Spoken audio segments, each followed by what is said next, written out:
Play অফে প্রায় নিশ্চিত Rajasthan. IPL থেকে ছিটকে যাবে এই তিন দল। কোন জায়গায় কেকেআর? জমে উঠেছে আইপিএল 24। 10টি দল সব মিলিয়ে এখনও অবধি 31 ম্যাচ খেলেছে। প্রতিটি ম্যাচেই ছিল টানটান উত্তেজনা। দেশি বিদেশি খেলোয়াড়রা তাদের পারফরমেন্সের মাধ্যমে জমিয়ে দিচ্ছে আইপিএল ম্যাচ। গতকাল কলকাতা নাইট রাইডার্সের সাথে রাজস্থান রয়্যালসের ম্যাচ ছিল উত্তেজনাপূর্ণ। মঙ্গলবার ম্যাচ হারতে হয় নাইটদের, কিন্তু লড়াই করে হেরেছে তারা।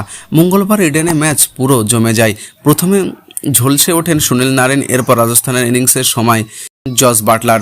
বস্তুত বাটলারের ইনিংসের উপর ভর করেই কলকাতাকে হারায় রাজস্থান, আর এই ম্যাচে জয়ের কারণে পয়েন্ট টেবিলের আরও শক্ত অবস্থানে পৌঁছালো রাজস্থান। আপাতত কয়েকটি ম্যাচের জন্য শীর্ষে স্থান মোটামুটি পাকা করে নিয়েছে তারা। কেকেআরকে হারিয়ে প্লে অফে নিশ্চিত। আর আইপিএল 2024-এ যে কয়টি দল দারুণ খেলেছে তাদের একটি হলো রাজস্থান রয়্যালস। 16 এপ্রিল নাইটরা বড় অঙ্কে রান ছুড়ে দেয়, আর খেলতে নেমে বেশ কয়েকটি গুরুত্বপূর্ণ উইকেট হারায় রাজস্থান রয়্যালস, কিন্তু শেষ অবধি জস বাটলার সেঞ্চুরি করে দলকে জেতান।